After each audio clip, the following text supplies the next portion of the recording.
नमस्कार, आप देख रहे हैं एशियन न्यूज नेटवर्क और मैं हूं आपके साथ ज्योति कनौजिया। आइए रुक करते हैं खबर की ओर। सकुशल संपन्न हुई पहले दिन की पुलिस भर्ती परीक्षा। डीएम एसपी रहे गतिशील, विभिन्न परीक्षा केंद्रों का लिया जायजा। उत्तर प्रदेश पुलिस भर्ती एवं प्रोन्नति बोर्ड द्वारा संचालित पुलिस आरक्षी भर्ती के पहले दिन की दोनों पाली की परीक्षा जिले में 43 केंद्रों पर सकुशल संपन्न हुई। पूरी परीक्षा के दौरान जिलाधिकारी रविंद्र कुमार और पुलिस अधीक्षक देवरंजन वर्मा गतिशील रहे। दोनों अधिकारियों ने शहर व आसपास के आधा दर्जन परीक्षा केंद्रों का जायजा लिया। इसके अलावा फोन के माध्यम से पूरे जिले में हो रही परीक्षा पर नजर बनाए हुए थे।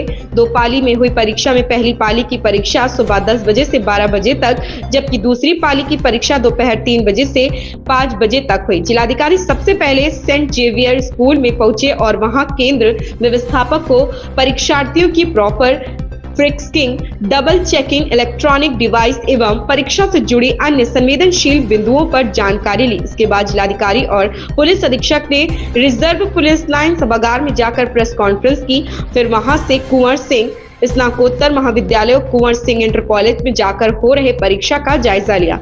दूसरी पाली में उन्होंने पुलिस लाइन में बनाए गए कंट्रोल रूम में जाकर पूरे जिले में हो रही परीक्षा के बारे में जानकारी ली। कंट्रोल रूम के जरिए पूरे जिले में हो रही परीक्षा पर नजर रखी जा रही थी। इसके बाद गुलाब देवी महिला स्नातकोत्तर महाविद्यालय और गुलाब देवी बालिका इंटर कॉलेज में हो रही परीक्षा की सुचिता का जायजा लिया। बता दें कि परीक्षा को कुशलतापूर्वक, सुचितापूर्ण, नकल विहीन, निर्विघ्न व पारदर्शी तरीके से संपन्न कराने के लिए प्रशासन की ओर से व्यापक इंतजाम किया गया था। सभी केंद्रों पर केंद्र व्यवस्थापक और सह केंद्र व्यवस्थापकों की तैनाती करते हुए पूरी सख्ती से परीक्षा करने के निर्देश जिलाधिकारी ने दिए थे। इस अवसर पर अपर पुलिस अधीक्षक दुर्गा प्रसाद तिवारी, क्षेत्राधिकारी सदर SN वैभव पांडे मौजूद रहे। जनपद बलिया में आरक्षी पुलिस भर्ती जो दिनांक 17 और 18 को उससे संबंधित परीक्षा है, उसके दृष्टिगत पूर्ण रूप से तैयारी हो गई है। शासन और प्रशासन पूर्ण रूप से नकल विहीन, सुचितापूर्ण और साफ सुथरी परीक्षा कराने के लिए कटिबद्ध है। सभी केंद्रों पर स्टैटिक मजिस्ट्रेट, अतिरिक्त केंद्र व्यवस्थापक, पर्याप्त मात्रा में पुलिस बल लगाया गया है और जनपद में पूर्ण रूप से स्वच्छ तरीके से और नकल विहीन परीक्षा कराई जाएगी और सभी प्रकार की तैयारियां पूर्ण हैं। सर, कितना कि आधार स्कैन करके जो अभ्यर्थी वो बैठे हैं, इस बीच में परीक्षा शुरू हो गई है।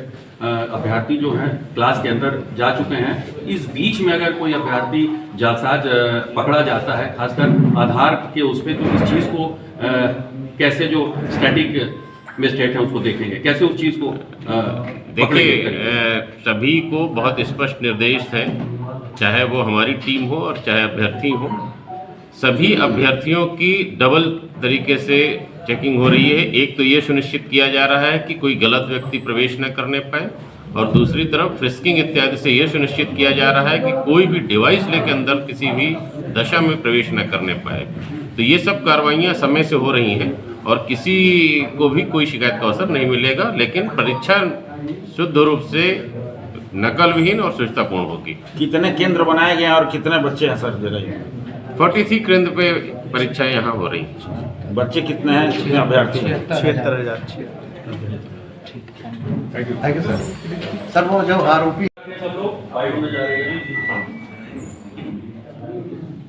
जी सर, क्या मामला है? आप सभी अवगत हैं कि 17 और 18 फरवरी को पूरे उत्तर प्रदेश में पुलिस आरक्षियों की भर्ती की परीक्षा संचालित की जा रही है और इस परीक्षा के संबंध में काफ़ी फूल प्रूफ व्यवस्थाएं की गई हैं भर्ती बोर्ड की तरफ से। लेकिन इसमें जिला पुलिस को भी ये निर्देश था कि हम लोग भी अपने स्तर से अधिक इसमें सतर्कता बरतें और जो लोग भी इसमें व्यवधान उत्पन्न कर सकते हैं उनको हम लोग चिन्हित करके कार्रवाई करें। तो इसी दिशा में बलिया पुलिस के द्वारा भी लगातार जो भी शिक्षा माफिया हैं, नकल माफिया हैं या जो संदिग्ध व्यक्ति हैं जो इस परीक्षा की शुचिता को भंग कर सकते हैं, उनके खिलाफ हम लोग लगातार कार्रवाई कर रहे थे, निगाह रख रहे थे। और इसी में ही कल एक सूचना प्राप्त हुई कि जिसमें थाना रसड़ा में सलीम नाम का एक व्यक्ति है, ये सूचना मिली, वो कई लोगों से रुपए ले करके और उनको ये झांसा दे रहा है कि तुम्हारा हम आरक्षी भर्ती का जो एग्ज़ाम है इसको पास करवा देंगे। तो जब पुलिस ने इसको पकड़ के पूछताछ की गई, जब तलाशी ली गई, तो इसके पास से कई सारे अभ्यर्थियों के उनके एडमिट कार्ड बरामद हुए। उसके साथ यही नहीं, इसके अतिरिक्त अन्य परीक्षाएं जो प्रतियोगी परीक्षाएं होती हैं उनसे संबंधित दस्तावेज इसके पास बरामद हुए और काफ़ी सारा ऐसा एविडेंस हम लोगों को मिला है कि जिसमें इसने कई लोगों से पैसा लिया है। इसकी पुष्टि भी हम लोगों को हुई है। तो इसमें अभियोग पंजीकृत कर लिया गया है और इस अभियुक्त को के खिलाफ हम लोग पूरी छानबीन गहराई से करके और इसके खिलाफ आगे कार्रवाई करेंगे। क्या सर पैसे की रिकवरी भी की गई है? हाँ, इसमें रिकवरी हुई है, कई सारी चीज़ों की रिकवरी हुई है। कुछ इसने अपने फर्जी आधार कार्ड भी इसने बनवाए थे, तो उन सब की भी रिकवरी हुई है। तो जितनी भी हम लोग रिकवरी हुई है उसकी हमारी क्या क्या हम लोगों को एविडेंट्री वैल्यू, इस चीज़ को इवेलुएट करके हम लोग इसमें आगे कार्रवाई करेंगे। जो सलीम गिरफ्तार हुआ है, क्या वो बता रहा था कि किसी अधिकारी के टच में है जो परीक्षा करवा में सेटिंग है हमारी? हाँ, ये अभी पूछताछ हम लोग की चल रही है और भी इसमें गहराई से छानबीन, क्योंकि बहुत सारी चीज़ें हैं। अभियुक्त है तो बहुत सारी चीज़ें वो छुपाने की कोशिश कर रहा है, लेकिन जो हम लोग उसके जो एविडेंस मिला उसकी जो हम लोग समीक्षा कर रहे हैं, तो उससे इस नेटवर्क में जो भी लोग सम्मिलित होंगे उन सब लोगों के खिलाफ कठोर कार्रवाई की जाएगी, उनका नाम प्रकाश में लाया जाएगा। कितने रुपए बरामद किए गए सर? ये रुपए की बरामदगी एग्जैक्टली इनकी, इसमें एक्चुअली जो रुपए हैं वो इसके अकाउंट में गए हैं कई सारे, तो उनकी जो बैंक ट्रांजैक्शन है वो हम लोग के पास डिटेल आ गई है कि किसी से इसने चेक के माध्यम से लिया या किसी से इसने ऑनलाइन ट्रांजैक्शन करवाया, कुछ लोगों से नगद धनराशि ली है। तो उन सब का विवरण है हम लोगों के पास में और उस पर हम लोग जिन्होंने पैसा दिया है उनसे पूरी पूछताछ करने के उपरांत फिर इसमें हम लोग आगे कार्रवाई करेंगे। परीक्षा की शुचिता को लेकर कल एक जन जागरूकता के तहत एक मैसेज भी आया था जिसमें इनाम देने की घोषणा की गई थी, तो उस मैसेज के थ्रू कितने फीडबैक आपको मिले और कितने लोगों को आप लोगों ने इनाम दिया? कल ये इस परीक्षा में किसी प्रकार के कोई भी अराजक तत्व किसी प्रकार के व्यवधान न उत्पन्न कर सकें, इसके लिए एक मैसेज किया गया था जिसमें जितने भी अभ्यर्थी थे उनको ये आगाह किया गया था कि कई ठग और दलाल तरह के लोग ये झांसा दे सकते हैं कि हम तुम्हारा परीक्षा पास करवा देंगे या तुमको हम पेपर दिलवा देंगे। इस तरह का झांसा दे करके वो अभ्यर्थियों से उनसे पैसे वसूल सकते हैं, वो उगाही की जा सकती है।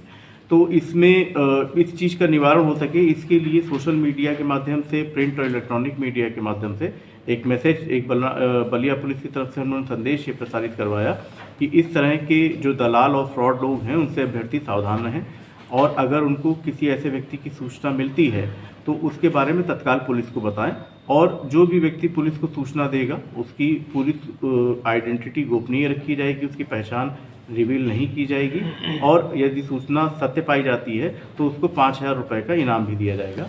पुलिस विभाग में सीक्रेट सर्विस फंड करके एक एसएस फंड होता है जिसके माध्यम से उसमें हम लोग जो मुखबिर हमको सूचना देता है उसको हम धनराशि देते हैं। तो कल जो सूचनाएं मिली उस सूचनाओं में 2 सूचनाएं हैं। एक ये जो अभियुक्त पकड़ा गया है जिसका अभी जिसके बारे में बता रहे हैं आपको, इसके बारे में सूचना मिली थी और एक और सूचना मिली थी उसकी भी तस्दीक हुई है, लेकिन वो एक अन्य जनपद से संबंधित थी। तो इन दोनों ही सूचनाओं में जो सूचना देने वाले हैं उनको 5-5 हज़ार रुपये की नगद धनराशि दी गई है। इसके अतिरिक्त और भी हमको सूचनाएं मिली थी, उसमें भी पुलिस कार्रवाई कर रही है और जो संदिग्ध आए हैं सामने उनसे भी हम लोग पूछताछ कर रहे हैं। तो एक बार पूछताछ में हमको कुछ जब पुष्टिकारक साक्ष्य मिल जाएंगे तब उनके खिलाफ अभियोग पंजीकृत करके आगे अवगत कराएंगे हम लोग। जो ये बड़ी कार्रवाई की है टीम, उसकी सफलता के लिए कुछ पुरस्कृत वगैरह कुछ? हाँ, ये जो टीम ने किया बहुत अच्छा काम किया है और इनके लिए इन लोगों को हम लोग पुरस्कृत करेंगे और पूरा इसमें समीक्षा करके कि किसका कितना योगदान रहा है उसके हिसाब से उन लोगों को पुरस्कृत करेंगे पूरे पुलिसकर्मियों को। Thank you sir. Thank you sir. ऐसी ही खबर से जुड़े रहने के लिए आप देखते रहिए एशियन न्यूज़ नेटवर्क।